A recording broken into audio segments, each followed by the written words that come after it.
دلی سے جو ہماری فلائٹ سری نگر کی طرف جا رہی تھی، جب یہاں پہ موسم بہت خراب ہوا تو ہم نے جو ہے وہ لاہور ایئرپورٹ جو ہے وہ قریب تھا، تو ہم نے ان سے کہا کہ جی ہمیں لاہور کی یہ اسپیس جو ہے وہ یوز کرنے دے تاکہ جہاز یہاں سے ہو کے چلا جائے سری نگر کی طرف. آپ کا جہاز پاکستانی ایئر اسپیس میں نہیں گھس سکتا. You are in a state of war right now. D G I S P R خطاب کے دوران جو ہے انہوں نے ایک جملہ بولا ہے، پاکستانیوں کا خون جو ہے وہ کافی گرما دیا اس کی وجہ سے. انہوں نے کہا کہ تم ہمارا پانی بند کرو گے، ہم تمہارا سانس بند کر دیں گے. السلام علیکم ناظرین، میں ہوں منصور علی خان. اپنے ڈیل چینل کے اوپر آپ کو خوش آمدید کہیں گے. ناظرین، پچھلے 12 گھنٹے میں جو اہم ترین خبریں ڈیولپ ہوئی ہیں نیشنلی اینڈ انٹرنیشنلی، ساری آپ کے سامنے تھوڑی دیر میں رکھنے جا رہے ہیں. اور دو خبریں جو انڈین میڈیا ہے اس حوالے سے، دو خبریں تھوڑی دیر میں اس کا تیا پانچا میں کرنے جا رہا ہوں، تو آپ نے اس ویڈیو کو اینڈ تک دیکھنا ہے. اس کے علاوہ پاکستان کے حوالے سے جناب ایک نئی سازش بننے کی کوشش کی جا رہی ہے. پہلے پہلگام کے واقعے کے اندر پاکستان کو لپیٹنے کی کوشش کی گئی، اب ایک اور معاملے کے اندر بھی پاکستان کا جو ہے وہ نام بدنام کرنے کی یا اس کی ٹانگ کھینچنے کی جو ہے وہ کوشش کی جا رہی ہے. تو اینڈ تک اس ویڈیو کو دیکھیے گا. چینل کو سبسکرائب کرنا مت بھولیے، بیل آئیکن پریس کیجیے. اگر آپ کو ویڈیو پسند آئے اسے لائک اور شیئر ضرور کیجیے گا. اور ساتھ ہی ساتھ نیچے ہم اپنے واٹس ایپ چینل کا لنک شیئر کر رہے ہیں، آپ اس لنک کو پریس کر کے ہمارے واٹس ایپ چینل کو ضرور جوائن کیجیے اور بیل آئیکن پریس کیجیے گا تاکہ جب ہم ویڈیو شیئر کریں تو آپ کو اس کا نوٹیفیکیشن بھی مل سکے. اچھا جی، ایک تو سب سے پہلے کل رات کو جو ہے وہ ایک بڑی ایکسٹراڈنری تقریب جو ہے منعقد کی گئی پریزیڈنٹ ہاؤس میں، جہاں پہ فیلڈ مارشل عاصم منیر کو جو ہے وہ باقاعدہ طور پہ جو ہے ان کے بیجز جو ہے وہ دیے گئے، اور ساتھ ہی ساتھ بٹون جو ہوتی ہے جو ایک فیلڈ مارشل کو دی جاتی ہے وہ بھی جو ہے وہ ان کے حوالے کی گئی. اور پرائم منسٹر شہباز شریف اور صدر آصف علی زرداری دونوں نے مل کے یہ بٹون جو ہے وہ ان کو دی. اس موقع کے اوپر تمام ڈگنیٹریز جو حکومت سے تعلق رکھتے ہیں وہ وہاں پہ موجود تھے. وفاقی وزراء نواز شریف صاحب بھی جو ہے وہ نظر آئے. سب سے اہم بات یہ تھی کہ نواز شریف صاحب بھی نظر آئے. بلاول بھٹو زرداری وہاں پہ موجود تھے، مریم نواز صاحبہ آئی ہوئی تھیں، قائم علی شاہ صاحب وہاں پہ موجود تھے، لیکن علی امین گڈھا پور جو ہے وہ اس تقریب میں موجود نہیں تھے. ساتھ ہی ساتھ میڈیا سے تعلق رکھنے والے بہت سے اینکر پرسنز جو ہیں وہ بھی وہاں پہ موجود تھے. جو پنجاب کی گورنمنٹ ہے اس سے مریم اورنگزیب مجھے نظر آئیں، وہ بھی وہاں پہ آئی ہوئی تھیں، اور بھی جو فیڈرل کیبنٹ سے تعلق رکھنے والے منسٹرز ہیں وہ بھی اس موقع کے اوپر وہاں پہ موجود تھے. تو یہ سرمنی ایک دن پہلے ہونی تھی، لیکن بلوچستان کے کا جو حادثہ پیش آیا تھا اس کی وجہ سے اس کو ایک دن جو ہے وہ ڈیلے کیا گیا تھا. تو کل رات کو ایک یہ سرمنی جو ہے وہ پوری ہو گئی ہے. دوسرا، کل فیلڈ مارشل عاصم منیر کی زیر صدارت 217ویں کور کمانڈر کانفرنس جو ہے وہ منعقد کی گئی، اور کانفرنس کا آغاز جو ہے آپریشن بنیان مرصوص اور بلوچستان کے ضلع خضدار میں دہشت گردی کے حملوں میں شہید ہونے والے افراد کے ایصال ثواب کے لیے فاتح خوانی سے ہوا. اور آئی ایس پی آر کے مطابق کانفرنس کے شرکا نے کہا کہ یہ صفاقی بھارت کی پشت پناہی سے چلنے والی پراکسیز کے ذریعے کی گئی ہے، جس کے نتیجے میں 4 معصوم بچے اور 2 بے گناہ افراد جو ہے وہ شہید ہوئے ہیں. اب اس سے ہٹ کے میں ایک بات آپ کے ساتھ کرنا چاہوں گا کہ اس بات کی ڈیمانڈ بڑھتی جا رہی ہے کئی حلقوں کی جانب سے کہ جس طرح کا آپریشن پاکستان کی افواج نے، پاکستان کی ایئر فورس نے بھارت کے خلاف کیا ہے، ناؤ اٹس ہائی ٹائم کہ بی ایل اے کے جو دہشت گرد ہیں، جو کہ انڈیا کی پراکسیز ہیں، جو انڈیا جس کو بیک کرتا ہے، ان کے خلاف بھی اب یہ آپریشن جو ہے وہ اسی طرح ہی کرنا پڑے گا، ورنہ اور کوئی طریقہ کار نہیں ہے. اور ان کا قلع کما جو ہے وہ بہت ضروری ہے، ورنہ انڈیا شاید ہو سکتا ہے کہ ڈائریکٹ فرنٹ تو نہ کھولے پاکستان کے ساتھ، لیکن ان پراکسیز کے ذریعے جو ہے وہ افراتفری اور دہشت گردی پھیلانے کی جو ہے وہ بھرپور کوشش کرے گا. تو یہ اس سلسلے میں جو ہے وہ ایک کل یہ جو ہے وہ کور کمانڈر کانفرنس بھی ہوئی ہے. اس کے علاوہ جناب قومی اسمبلی نے جو ہے وہ ایک قرارداد منظور کی ہے متفقہ طور پہ، اور وہ یہ ہے کہ بھارت کی طرف سے اگر سندھ طاس معاہدہ معطل کیا جاتا ہے تو اسے اعلان جنگ جو ہے وہ تصور کیا جائے گا. تو پانی بند کرنے کے حوالے سے جو ہے وہ قومی اسمبلی نے جو ہے ایک بڑا سخت سٹانس لیا ہے اس معاملے پہ. ایک دو کچھ کلپس سامنے آئے ہیں جس میں دیکھا جا سکتا ہے کہ اب مجھے اس کی ٹائم لائن کا ابھی کنفرم نہیں ہے، لیکن سوشل میڈیا کے اوپر یہ کافی کلپس جو ہیں وہ چل رہے ہیں.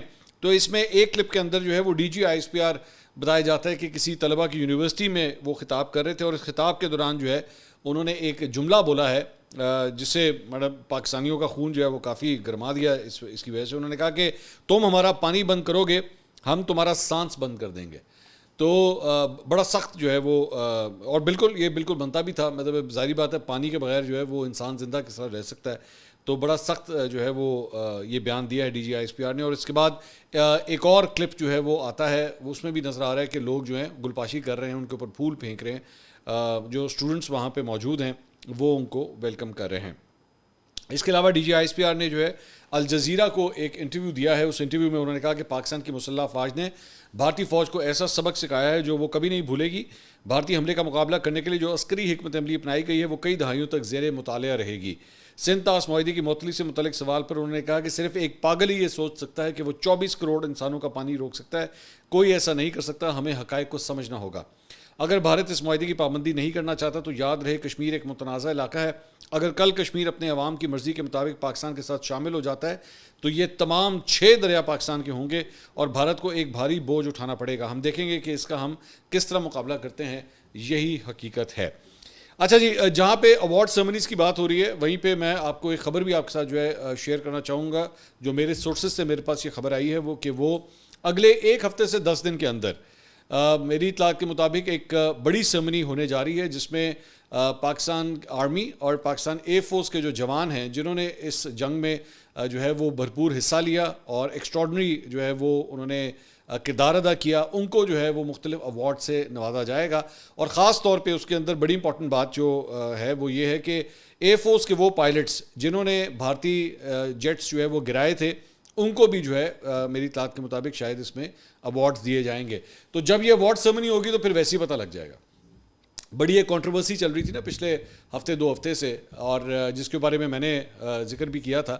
تو پھر اس میں آپ کو ویسے ہی پتہ لگ جائے گا کہ وہ کون سے پائلٹس تھے. ہم نے ان کی تصویر تو ویسے دکھائی تھی لیکن پھر بھی بہت سے لوگوں کو یقین نہیں آیا تھا. تو جب یہ ایوارڈ سرمنی ہوگی, جب بھی ہوگی, تو آپ کو اسی کے اندر پتہ لگ جائے گا کہ کون کون سے پائلٹس تھے جنہوں نے ایکچولی انڈین طیارے گرائے تھے, انڈین جو فائٹر جیٹس تھے وہ گرائے تھے. تو آنے والے ہفتے 10 دن کے اندر میرے خیال میں کافی حد تک چیزیں جو ہیں وہ کلیئر ہو جائیں گی. جو جن لوگوں کے ذہنوں میں جو شک تھے نا وہ کافی حد تک جو ہے وہ کلیئر ہو جائیں گے. ایک اور چیز میں ایئر فورس کے حوالے سے جو ہے میں بتانا چاہوں گا کہ پہلگام کا جب واقعہ ہوا تھا اور انڈیا کی جانب سے جو ہے وہ بڑی ایک ایگریسو ٹون لے لی گئی تھی بارڈر کے حوالے سے کہ جناب ہم جو ہے وہ کاروائی کریں گے اور آپریشن ہوگا, operation sindoor and all that. تو اس وقت جو ہے وہ بڑی ہائی پیٹرولنگ شروع ہو گئی تھی بارڈر کی دونوں طرف, ہماری والی سائڈ پہ بھی اور دوسری والی سائڈ کے اوپر بھی. تو اب میری اطلاعات کے مطابق یہ سلسلہ بند ہو گیا ہے. مطلب اب یہ جو 24 گھنٹے پیٹرولنگ کا سلسلہ جو چل رہا ہوتا تھا نا وہ اب کافی حد تک بند ہو گیا. ہاں اسٹینڈ بائی کے اوپر ہیں جو پاکستانی ایئر فورس ہے وہ بالکل اسٹینڈ بائی پہ اوپر ہے, مانیٹر کر رہی ہے سچویشن کو. لیکن وہ جو پیٹرولنگ والا سلسلہ جو ہے وہ بڑا ایگریسولی جو چل رہا تھا وہ فی الحال اب کول ڈاؤن ہو گیا ہے. تو یہ ایک خبر تھی, میں نے سوچا کہ یہ بھی جو ہے وہ آپ کے ساتھ شیئر کی جائے. تو ہاں البتہ کوئی ایسی مس ایڈونچر کرنے کی اگر کوشش کی جاتی ہے انڈیا کی جانب سے تو ہمارے جو جوان ہیں وہ دے آر ایبسلیوٹلی ریڈی اس کو رسپونڈ کرنے کے لیے. اچھا جی, ایک اب ذرا آئیے ذرا تھوڑی سی ان کے جو فیک نیوز ہیں ذرا اس کا تیا پانچا کرتے ہیں. ایک تو یہ آپ جانتے ہیں کہ جو ان کے 6 جہاز گرے ہیں اس کے بعد سے اب ان کو سمجھ نہیں آ رہی کہ ہم نے اپنے لوگوں کو سودا بیچنا کس طرح ہے. اور راہل گاندھی پاگل ہو گیا, وہ ٹکرے مار رہا ہے دیواروں میں جا کے, وہ بار بار پوچھ رہا ہے کہ بھائی جان مجھے بتاؤ کتنے جہاز گرے ہیں. اس کو بیچارے کو جواب ہی کوئی نہیں دے رہا. ان کا جو ایئر فورس کا وہ جو ترجمان تھا اس سے پریس کانفرنس میں 1-2 دفعہ سوال ہوا ہے, ابھی جواب نہیں دیتا. نریندر مودی ویسی پریس کانفرنس میں نہیں بیٹھتا, وہ کل بھی جو ہے وہ جلسے سے خطاب کو کر کے جو ہے کھبے سجے ہو کے نکل گیا, جواب ہی کوئی نہیں دیتا. تو اب انہوں نے کیا 2 کام انہوں نے شروع کیے ہیں. ایک تو انہوں نے فضول قسم کی لسٹیں نکالنا شروع کر دی ہیں کہ جی پتہ نہیں ہم نے پاکستان کے کتنے جہاز گرا دیے ہیں. اچھا کوئی سر پیر نہیں, کوئی انٹرنیشنل میڈیا ان کو سپورٹ نہیں کر رہا, اس کے اندر کوئی کچھ نہیں, ایم ہی بلا وجہ اپنے لوگوں کو بیوقوف بنا رہے ہیں. مطلب مجھے بنا فیک نیوز سے بڑی چڑ ہے. میں خود جو ہے وہ بہت سی فیک نیوز کا پچھلے میں نے 3-4-5 دن کے اندر جو ہے نا میں تیا پانچا کیا ہے. اور بالکل جو میں نے جن چیزوں کے بارے میں نے کہا کہ یہ جھوٹی خبر ہے میں بالکل اس کے اوپر قائم ہوں. میں اس کے اوپر بالکل نہیں پڑھتا کیونکہ ہم اپنی پوری ریسرچ کرنے کے بعد یہ چیزیں آپ کے ساتھ شیئر کرتے ہیں. تو وہ تو میں نہیں چھوڑوں گا. تو یہاں پہ انڈیا کے اندر جو ہے وہ صورتحال ہے. مجھے کیوں فیک نیوز سے چڑھا ہے, وہ مجھے اس لیے چڑھا ہے کہ جب کوئی صحافی, یوٹیوبر یا ٹیلی ویژن چینل اس طرح جب فیک نیوز دیتا ہے نا تو وہ ایکچولی اپنے ویور کی انٹیلیجنس کا مذاق اڑا رہا ہوتا ہے. میں اس وقت آپ سے مخاطب ہوں نا, آپ میرے سامنے بیٹھے ہوئے ہیں, آپ مجھے سن رہے ہیں. I should respect you. یہ ضروری ہے کہ میں آپ کی رسپیکٹ کروں, میں آپ کی عزت کروں. میں آپ کو اس طرح کا نہ سمجھوں کہ بھائی میں ان کے سامنے کچھ بھی ڈال دوں گا نا تو یہ اس کو کنزیوم کر لیں گے. میرے ذہن میں ایک فلٹر ہونا چاہیے, میرے ذہن میں ایک یہ لاک ہونا چاہیے کہ یہ جو میرے سامنے اس وقت صاحب بیٹھے ہوئے ہیں یا خاتون اگر کوئی بیٹھی ہوئی ہیں جو مجھے سن رہی ہیں, انہوں نے مجھے عزت بخشی ہے, انہوں نے میرے پہ اعتماد کیا ہے, انہوں نے میرے پہ ٹرسٹ کیا ہے. I can not break that trust. کیونکہ آپ اس وقت اپنا ٹائم, اپنی انرجی مجھے دیکھنے پہ صرف کر رہے ہیں نا, تو میں آگے سے کیا کر سکتا ہوں؟ میرا اتنا فرض ہے کہ میں آپ کے ساتھ جھوٹی خبر کم از کم شیئر نہ کروں. تو اس لیے جب کوئی صحافی یوٹیوبر 2 نمبری کرتا ہے نا تو مجھے آگ لگ جاتی ہے. میں کہا یار اینو نہیں چھڑنا میں, ٹھیک ہے. اور اسی لیے میں اکثر اوقات یہ کہتا ہوں لونڈے لپاڑے جو ہوتا ہے نا, میں ہمیشہ یہ بات کہتا ہوں, کسی سیاسی جماعت کے لوگوں کو نہیں میں کہتا یہ لونڈے لپاڑے کیفیت کا نام ہے. اور وہ خاص طور پہ ٹک ٹاک پہ یوٹیوب کے اوپر بیٹھے لونڈے لپاڑے جو بیسکلی صرف اپنے ویوز کی خاطر جو ہے ایویں محل بنا دیتے ہیں چیزوں کا, ایویں بلا وجہ ایک فیک نیوز کا پورا پہاڑ کھڑا کر دیتے ہیں. مجھے اس سے چڑ ہے. انڈیا کے لونڈے لپاڑے آئے ذرا ان کا تیا پانچا کرتے ہیں. ایک یہ لونڈے لپاڑے کا اکاؤنٹ ہے. انہوں نے کیا کیا, وہ جو میں جہازوں کے حوالے سے آپ سے کہہ رہا تھا, انہوں نے کہا کہ جی وہ ہم نے کیا ہے, ہم نے جو ہے بیسکلی پاکستان ایئر فورس کو جو ہے نا بیوقوف بنانے کے لیے, اب یہ کہانی کا بنا رہے ہیں کہ جی پاکستان ایئر فورس کو نا ہم نے بیوقوف بنانے کے لیے ہمارے جو ٹارگٹ ڈرونز ہوتے ہیں نا, ٹارگٹ ڈرونز کون سے ہوتے ہیں؟ Target drones basically target practice کے لیے ہوتے ہیں. یہ بیسکلی اڑائے جاتے ہیں تاکہ انہی کی اپنی فورسز جو ہے نا وہ ڈرونز کو گرانے کی پریکٹس کر سکیں. تو انہوں نے کہا کہ ہم نے تو وہ ڈرون اڑائے تھے اور وہ ہم نے ہوا میں اڑائے ہوئے تھے, تو پاکستانی ایئر فورس جو ہے نا وہ یہ سمجھی کہ جیسے یہ رافیل ہیں, جبکہ یہ جھوٹ ہے, یہ ایبسولوٹلی جھوٹ ہے. مطلب یہ چونا کاکا سمجھتے ہیں یہ دوسرے کو. اگلے کے پاس جو ہے نا پاکستان ایئر فورس کے پاس جب آپ لوگوں نے رافیل اڑائے تھے, چلیں اب میں آپ کو آپ کے ساتھ ایک چیز شیئر کرتا ہوں. شاید یہ میرے خیال میں پہلی دفعہ کرنے لگا ہوں. میرے خیال میں آپ کو پتہ ہے جب آپ نے رافیل اڑائے تھے نا ٹوٹل, وہ جب جس دوران آپ کے ایکچولی 6 طیارے گرائے گئے تھے, وہ جو رات تھی جس دن یہ سب کچھ ہوا تھا, آپ لوگوں نے 14 رافیل اڑائے ہوئے تھے. کتنے؟ 14. آپ کو میں ایگزیکٹ نمبر بتا رہا ہوں, نہ 13 ہے نہ 15 ہے, 14 ہیں, ٹھیک ہے. تو پاکستان ایئر فورس جو ہے نا وہ اس حد تک پوری ڈیٹیل جانتی ہے. اور اس کے علاوہ جو کل تعداد میرے خیال میں تقریباً کوئی 65 جہاز تھے اس دن جو آپ نے اڑائے تھے, تو وہ ایک جہاز کا پورا سگنیچر نمبر, ساری ڈیٹیل, سب کچھ پاکستان ایئر فورس کے پاس ہے.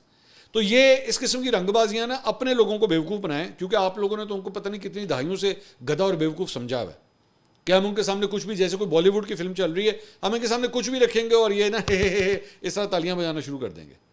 ٹھیک ہے, so don't do that, please don't do that. یہ ہمارے ساتھ مت کرنا یہ, ٹھیک ہے, کیونکہ ہم لوگ تو بیٹھے ہیں, ہم پٹک کے آپ کو زمین پہ ماریں گے اگر آپ اس قسم کی کوئی حرکت کریں گے.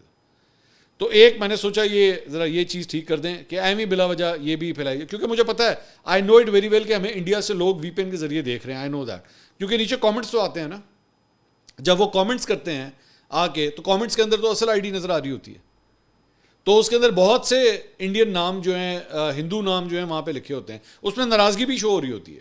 مجھے نہیں فرق پڑتا, آپ لکھتے رہیں, ڈزنٹ میٹر, ہم روکیں گے نہیں آپ کو, لیکن وہ پتہ لگ رہا ہوتا ہے کہ انڈیا سے بہت ویورشپ آ رہی ہے اور وی پی این لگا کے آ رہی ہے, ڈزنٹ میٹر. اور ایک اور خبر, ایک اور فیک نیوز ذرا وہ بھی آپ کے ساتھ شیئر کر لیں. وہ یہ ہے کہ ہم نے کل صبح ایک ویڈیو کی تھی اور جس میں ہم نے آپ کو بتایا تھا کہ انڈیا کا ایک جہاز ہے جس کو ایک حادثہ پیش آیا ٹربولنس کی وجہ سے, اور ہم نے اس کی ایک ویڈیو بھی آپ اسکرین پہ دیکھ رہے ہیں, ہم نے آپ کے ساتھ شیئر کی تھی, جس میں لوگ جو ہے وہ چیخیں مار رہے ہیں, ڈرے ہوئے تھے. آبویسلی کوئی بھی انسان ہوگا, وہ جہاز اگر اس طرح ہچکولے کھا رہا ہوگا تو وہ ڈرے گا آبویسلی. تو اور اس کا یہ جو آپ فرنٹ دیکھیں گے, اس کا یہ فرنٹ بھی ڈیمیج ہو گیا تھا, مطلب اتنی تیز جو ہے وہ ہوا چل رہی تھی جس کی وجہ سے سب کچھ ہوا.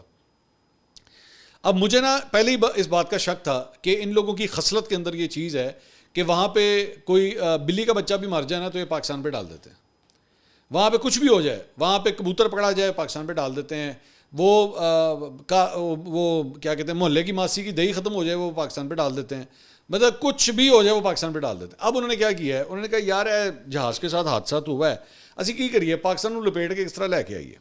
ٹھیک ہے, ٹائمز آف انڈیا یہ خبر دے رہا ہے, ذرا اوپر دیکھیے گا. لاہور ATC ریفیوز انڈیگو جو ہے وہ ان کی ایئر لائن کا نام ہے. Lahore ATC refuses IndiGo Delhi Srinagar pilots request to enter air space and avoid turbulence sources. اچھا, سورسز پا کے جو مرضی آپ لے. اب یہ کہہ رہے ہیں کہ جی دلی سے جو ہماری فلائٹ سری نگر کی طرف جا رہی تھی, جب یہاں پہ موسم بہت خراب ہوا تو ہم نے جو ہے وہ لاہور ایئرپورٹ جو ہے وہ قریب تھا, تو ہم نے ان سے کہا کہ جی ہمیں لاہور کی ایئر اسپیس جو ہے وہ یوز کرنے دیں تاکہ جہاز یہاں سے ہو کے چلا جائے سری نگر کی طرف, تو ٹربولنس سے جو ہے وہ بچ جائیں گے. تو لاہور والوں نے کہا کہ نہ خبردار ادھر نہیں آنا. اچھا, ایک تو پہلی بات تو مجھے تو آپ جانتے ہیں کڈے وڈے فراڈ یہ تو جھوٹے ہے کہ نہیں, مجھے تو یہ نہیں پتا کہ اب یہ صحیح ہے کہ نہیں ہے. لیکن چلیں 1 منٹ کے لیے میں اگر آپ کی بات مان بھی لوں, 1 منٹ کے لیے میں آپ کی بات مان بھی لوں, میرے بھائی جنگ کر کے ہٹے ہیں آپ ابھی. ٹھیک ہے, یہاں پہ ابھی تھوڑی دیر پہلے جنگ کر کے ہٹے ہیں. جوہی چاولہ تے شاہ رخ خان تک گانا نہیں شوٹ ہوئے تھے, یہاں پہ بم چلے ایک دوسرے کے خلاف, یہاں پہ جہاز گرائے گئے ہیں آپ کے. تسی آپ کہتے ہو نا, آپ خود کہتے ہیں operation sindoor is not over yet, یہ آپ لوگ کہتے ہیں نا ہر جگہ بینر بھی لگاتے ہیں ہر جگہ آپ نے پوسٹر وغیرہ, operation sindoor is still going on, اسی صرف پاز لیا ہے. تو بھائی جب operation sindoor is going on تو تہاڈا جہاز اتنے نہیں بڑھ سکتا, آپ کا جہاز پاکستانی ایئر اسپیس میں نہیں گھس سکتا. ٹھیک ہے, تو یہ you are in a state of war right now according to you. ہم بار بار یہ آپ سے بات کر رہے ہیں کہ ہمیں اس جنگ کا کوئی شوق نہیں ہے, آپ کو خارش ہوتی ہے بار بار کہ نہیں جی نہیں, اسی تو جنگ لڑنی ہے, ہم نے تو جنگ لڑنی ہے. تو اس کے بعد یہ کہنا کہ وہ دیکھیں جی ہم تو جا رہے تھے, ہم انہوں نے جانے کیوں نہیں دیا. واہ چھوڑیا ہیں, کڈا معصوم ہے تو, کڈا معصوم ہے کہ جی وہ آپ مطلب ہمارے یہاں پہ بم بھی پھینکے ہیں آپ نے.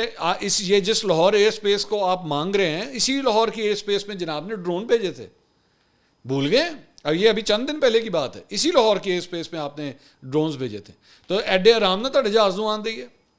اور آپ جس قسم کے فراڈی 2 نمبر دھوکے باز ہیں, آپ کا کیا پتا جہاز کے چکر کے اندر آپ نے ساتھ اور کچھ یہاں پہ پھینک دینا تھا, پھر تو اس کو کون پکڑتا. تو اگر آپ کو منع کیا, ابھی میں آپ کو دوبارہ کہہ رہا ہوں کیونکہ یہ خبر یہاں پہ پاکستانی میڈیا میں نہیں ہے, اگر آپ کو منع کیا بالکل صحیح منع کیا. یہ آپ کو سوچنا چاہیے کہ اپنے پڑوسیوں کے ساتھ جب آپ اس قسم کی حرکتیں کریں گے تو پھر کسی نہ کسی دن اس کا نقصان آپ کو ہو سکتا ہے.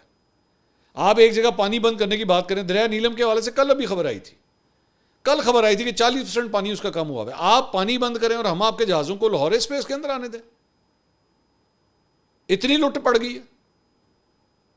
تو اسی لیے کہتے ہیں بیٹھیے ٹیبل پہ بیٹھ کے ایشوز کو ریزالو کریں. آپ بھی نیوکلیئر اسٹیٹ ہیں, ہم بھی نیوکلیئر اسٹیٹ ہیں. آپ جانتے ہیں کہ دونوں کی کوئی براڈ بیسڈ جنگ نہیں ہو سکتی, you know it very well. So بہتر یہ ہے کہ آپ کے یہاں بھی غربت ہے, ہمارے یہاں بھی غربت ہے, آپ کے یہاں بھی جو ہے وہ تعلیم کی کمی ہے, ہمارے یہاں بھی تعلیم کی کمی ہے, صحت کی کمی ہے, بہت سی چیزیں جو ٹھیک ہو سکتی ہیں اگر امن قائم ہو جائے. لیکن پرابلم کیا ہے؟ پرابلم یہ ہے کہ اگر امن قائم ہو گیا نا تو مودی جیسے جو ہندوتوا کے پجاری ہیں, جو بیسکلی دہشت گردی کے پجاری ہیں, وہ ان کی سیاست ختم ہو جائے گی. آج آپ کے یہاں پہ ہندو مسلم ڈیوائیڈ جو ہے وہ سیاست چمکانے کے لیے ہوتا ہے, اور کوئی چکر نہیں ہے. یہ آپ کے یہاں پہ اتنی ڈویژنز ہیں, ہمارے یہاں ٹھیک ہے آپس میں اختلاف ہوتا ہے, مذاہب کے درمیان آپس میں اختلاف ہوتا ہے, یہ خون خرابہ نہیں ہے جو آپ کے یہاں پہ. آپ کے ٹیلی ویژن چینلز تو بیٹھ کے جو ہے وہ ہندو مسلم فساد کرانے کی بھرپور کوشش کرتے ہیں. اور میں کیا اب آپ کی میڈیا کے بارے میں بات کروں, آپ کی میڈیا پہ تو پوری دنیا تھوک رہی ہے اس وقت جو حال ہے وہاں پہ. اچھا جی, اس کے علاوہ ایک اور بڑی انٹرسٹنگ خبر ہے, اور وہ ان کی ایئر لائن ان کے چینلز کے حوالے سے, میڈیا کے حوالے سے یہ ہے. بھارتی چینل ہے نیوز 18, تو وہاں کی ایک اینکر ہے روبیکا لیاقت. تو روبیکا لیاقت جو ہے وہ اپنا شو کر رہی تھی, انہوں پتہ نہیں بیوی نے کی ہوا ہے, انہوں کہڑے ہوتے دماغ نیا آئیڈیا آیا ہے بیٹھ کے کہ وہ بحث ہو رہی تھی. تو وہاں پہ اس کے گیسٹ جو ہے وہاں پہ بیٹھے ہوئے تھے, وہ اپنی کرسی سے اٹھی ہے اور اٹھ کے گیسٹ کے پاس چلی گئی. اور میرے خیال میں یہ کوئی کانگریس کا شاید مہمان تھا. اچھا, کانگریس والوں کو یہ لوگ بہت ٹف ٹائم دیتے ہیں کیونکہ گودی میڈیا ہے نا, اور وہ مودی کی گود میں بیٹھا ہوا ہے, تو کانگریس والوں کی مٹی پلیت کرتے رہتے ہیں یہ لوگ. تو اٹھ کے جا کے ادھر چلی گئی. اچھا, وہ ڈر گیا, انہوں کا پتہ نہیں چنڈ مارنا آ گئی مینوں, وہ ڈر گئی بیچاری. وہ گیسٹ تھا وہ ڈر گیا کہ یہ کیا کرنے آ گئی. تو اس نے کہا نہیں میں آپ کو کچھ نہیں کہہ رہی, میں آپ کو کچھ نہیں کہہ رہی. اس نے کہا آپ یہاں کیوں آ گئی ہیں, جائیں جا کے اپنی کرسی پہ بیٹھے, ادھر کس لیے آ گئی ہیں؟ اس نے کہا نہیں میں آپ کو سمجھانے آئی ہوں. اس نے کہا وہاں سے سمجھا دیں, یہ ادھر آنے کا کیا سینس بنتا ہے, یہ کون سا نیا طریقہ ہے؟ تو عجیب کلاؤن زبان سے انہوں نے رکھے ہوئے. میں تو حیران ہوتا ہوں کہ یہ ان لوگوں کو نا کسی پاکستانی ٹیلی ویژن چینلز پہ لے کر آئیں. اور پتہ ہے میں کیوں کہتا ہوں ان کو لے کر آئیں, آپ لوگوں کو نا ہماری قدر ہو, آپ کو ہماری قدر ہو کہ ہاں یار یہ ہمارے پاکستانی اینکر جو ہے نا ایڈے بھی پیڑے نہیں ہے کہ جنہیں تم برائیاں کرتے رہتے ہو ہر ویلے. آپ کو یہ نمونے دیکھنے کو ملے نا تب آپ کو قدر آئے گی. ارنب گوسوامی, یہ روبیکا لیاقت, وہ ایک اور وہ آئٹم تھی, وہ کیا نام ہے, انجنا, ٹھیک ہے, ایک وہ ہو گئی, اور برکھا دت. یہ ساری آئٹمز جو ہیں وہ آپ کو ایک دفعہ نا ان کے پروگرام ہفتے میں ایک دفعہ دکھانے چاہیے آپ لوگوں کو کہ یہ کیا اپنے وہاں پہ گول کھلاتے رہتے ہیں. اس کے علاوہ جناب کچھ لوکل نیوز کے حوالے سے بھی بات کر لیتے ہیں. علیمہ خان صاحبہ کل عمران خان صاحب سے ملی, اور ملنے کے بعد جو ہی انہوں نے کیٹیگوریکلی کہا ہے کہ جی عمران خان صاحب نے کہا ہے کہ میری 6 تاریخ کو کسی سے کوئی ملاقات نہیں ہوئی ہے. نجم سیٹھی صاحب نے بھی خبر دی تھی اور زبیر علی خان نے خبر دی تھی, تو اس کی تردید ایک کیٹیگوریکل تردید آ گئی ہے. اچھا, اس کے 2 طریقے ہیں. ظاہری بات ہے اگر آپ زبیر علی خان سے, نجم سیٹھی سے جا کے پوچھیں گے تو وہ یہی کہیں گے کہ نہیں جی خبر ہماری ٹھیک ہے, خان صاحب اس وقت اس لیے ڈینائی کر رہے ہیں کیونکہ مذاکرات چل رہے ہیں. یہ ایک مطلب تھیوری یہی بنتی ہے نا, اس کے علاوہ تو اور کوئی تھیوری نہیں ہے. اگر 1 منٹ کے لیے اس تھیوری کے ساتھ چلنا شروع کریں تو پھر تو آنے والے چند دنوں ہفتوں کے اندر آپ کو ایک بڑا بریک تھرو ملنا چاہیے. میں ایک جرنلسٹ ہیں جو کہ پاکستان تحریک انصاف کی بڑی سائڈ لیتے ہیں, وہ تو کہہ رہے تھے اگلی عید سے پہلے خان صاحب نے ریلیز ہو جانا ہے. انہوں نے یہ کلیم کیا ہوا ہے. تو اگر انہوں نے یہ کلیم کیا ہوا ہے تو آپ کو اگلی عید سے پہلے پتہ لگ جائے گا. اگلی عید میں کتنی کو دیر رہ گئی ہے, اگلی عید میں کوئی زیادہ دیر تو نہیں رہ گی نا, چند ہفتوں کی بات ہے, تو ابھی پتہ لگ جائے گا. اور اگر ایسا ہوا تو زبیر علی خان صاحب اور نجم سیٹھی صاحب کی خبر جو ہے بالکل درست ثابت ہوگی, یا پھر خان صاحب نے بھی اگر اس کو ڈینائی کر دیا ہے, ٹھیک ہے, اور ایسا کچھ نہیں ہوا تو پھر اس کا مطلب ہے کہ خان صاحب سچے ہیں, یا پھر خان صاحب جھوٹ بول رہے ہیں. دونوں میں سے کوئی ایک ہی چیز ہے نا. اور اگر خان صاحب جو ہے وہ سچ بول رہے ہیں تو پھر یہ خبر جھوٹی ہے. تو یہ آنے والے میرے خیال میں چند دنوں اور ہفتوں کے اندر جو ہے یہ سچویشن کافی حد تک کلیئر ہو جائے گی. اگلی ویڈیو میں آپ سے دوبارہ ملاقات ہوگی. اللہ حافظ.